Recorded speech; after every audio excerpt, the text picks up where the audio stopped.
Welcome back to the Dr. Jonette channel. Today I want to talk to you about sleep. This is part one of a 5-part series that I've created for you to help you understand how you can get to sleep faster, stay asleep longer, and wake up in the morning feeling refreshed. So let's jump in. I'm a doctor. I work the night shift. And in the middle of the night, so often, I have a patient come in and tell me, I can't sleep. I haven't been able to sleep for nights. I'm exhausted. And as soon as I lay down in my bed, I wake up. I'm so tired, I can't fall asleep. I need something to help me fall asleep.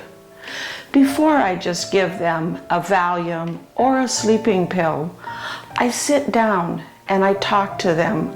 I talk to them about the things that I'm going to be talking to you in this 5-part series on sleep. Sleep is one of my pillars for health and longevity. When you don't get enough sleep, you aren't going to have a healthy, long life. Sleep is critical. Sometimes we can go without eating or exercising, but we can't go very long without getting enough sleep. In this 5-part series, I'm going to share with you practical ideas. I'm going to tell you some concepts, and then I'm going to give you practical ideas, things that you can start incorporating right away to make a big difference in your sleep. There are 3 types of insomnia. There's the type of insomnia that you have a hard time falling asleep. You lay down and then you can't fall asleep. That's sleep onset insomnia. The next type of insomnia is you lay down, you fall asleep, and you're asleep for a while, but then you wake up. It's the middle of the night and it's way too early to get up. You can't go back to sleep. You toss and you turn and you get frustrated and you just want to go back to sleep. And sometimes you even get up and you go to the ER and see somebody like me in hopes that you can get a pill or a quick fix to help you go back to sleep. That's sleep maintenance insomnia. And the 3rd type of insomnia is what's called mixed insomnia. Mixed insomnia is probably the worst of all. You can't fall asleep, and if you finally do fall asleep, then you wake up in the middle of the night and you can't get back to sleep. All 3 types of insomnia are related in part to a stress hormone known as cortisol. You've probably heard about cortisol and its role in stress and helping us manage stress. It also plays a critical role in insomnia. Cortisol is a stress hormone, and it is good to have cortisol. In fact, for our sleep cycle, our sleep-wake cycle, cortisol is a key component. In the morning when we wake up, our cortisol is at its highest. It begins to fall throughout the day. In the evening when we go to sleep, our cortisol is at the lowest. It stays low throughout the night and then begins to rise again at the end of the night when it's time to wake up. In people that have different types of these 3 different types of insomnia, research studies, there's been some really great research studies done looking at how cortisol impacts sleep and how the cortisol levels rise during those periods of awakening. In people with sleep onset insomnia, their cortisol drops throughout the day. In the evening, it's at its lowest. But shortly after they go to bed, before they're able to fall asleep, the cortisol level begins to rise, and it keeps them from being able to fall asleep or contributes to their not being able to fall asleep. For people that have sleep maintenance insomnia, in other words, they wake up in the middle of the night, these people, their cortisol drops, they fall asleep, it stays low until the middle of the night and then begins to rise, waking them up and preventing them from going back to sleep.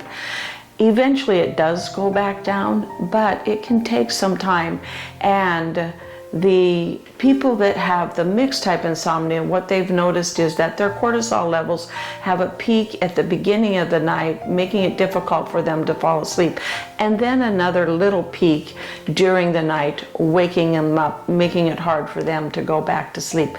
So managing stress is a big way to help us manage our cortisol levels and help bring our cortisol levels back into alignment with that normal circadian rhythm of high in the morning, low at night, low throughout the night, and then going back up to high in the morning.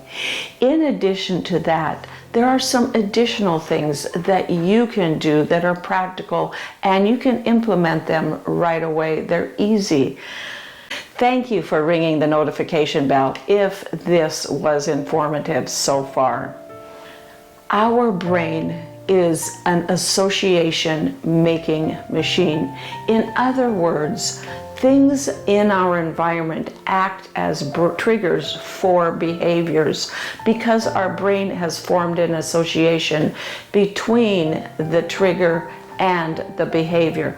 For example, let's say you eat lunch at 11 o'clock every day, and on one particular day you had a late breakfast. So 11 o'clock came around and you weren't really hungry until you looked at your watch and saw it was 11 o'clock.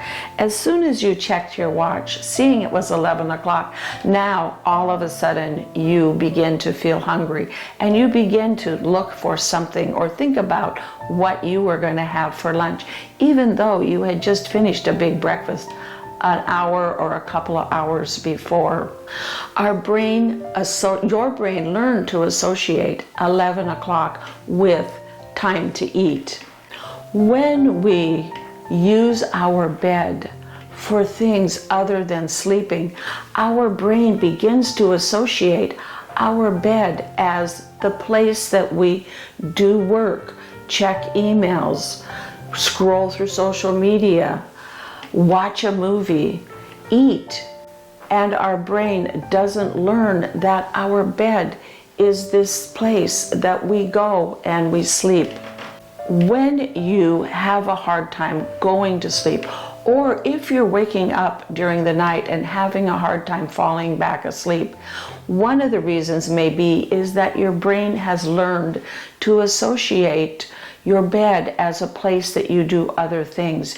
You need to retrain. You want to retrain your brain to think that of your bed as that place that you go to sleep. So when you wake up, or if you've gone to bed and you can't go back, you can't fall asleep, what you want to do is give it like maybe 10, 15 minutes at the most, and then get up.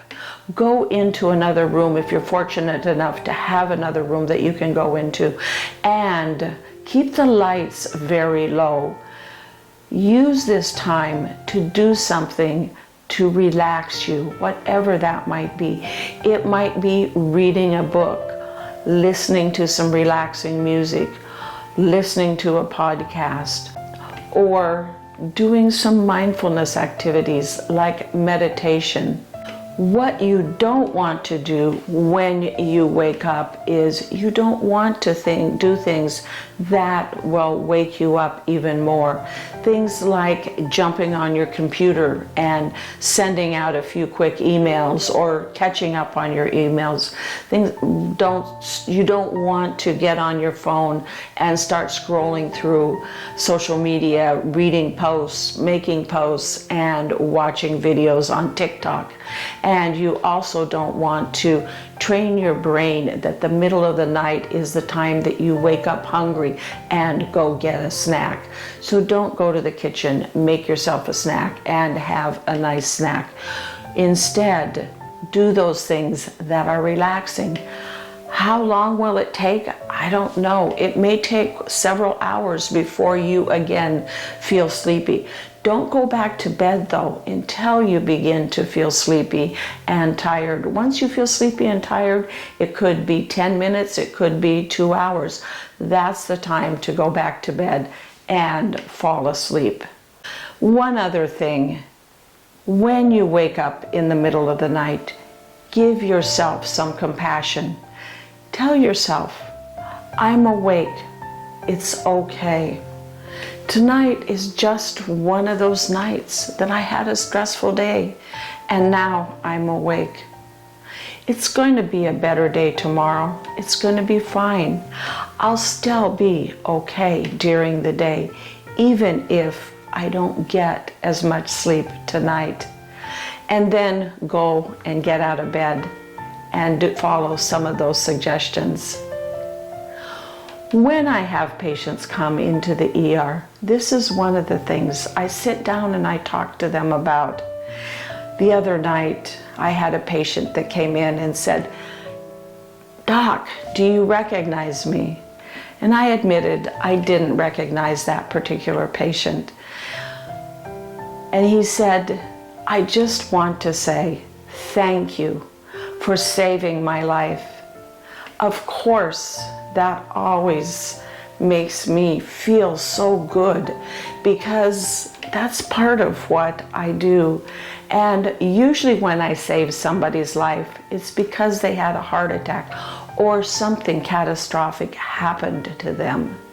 In the case of this patient, I thanked him for sharing with me that I had saved his life and for thanking me. And I asked him what had happened. And he said, "I came into the ER a while ago, and your ER wasn't the first one I had gone to because I couldn't sleep and I was exhausted, and it had been nights that I would not fall asleep or wake up shortly after I fell asleep. And you were the first doctor that actually sat down and talked to me about the importance of what I can do. You explained to me insomnia, not being able to sleep, some of the things that I can do, and you gave me ideas and suggestions." He said, "I was able to follow your suggestions and to take your ideas home and use them to help me fall asleep, to help me retrain my brain to keep me asleep during the night. So thank you. You saved my life." And thank you for listening, for watching, for signing up for notifications, and for subscribing. If you know someone who is having difficulty sleep, please share this episode with them.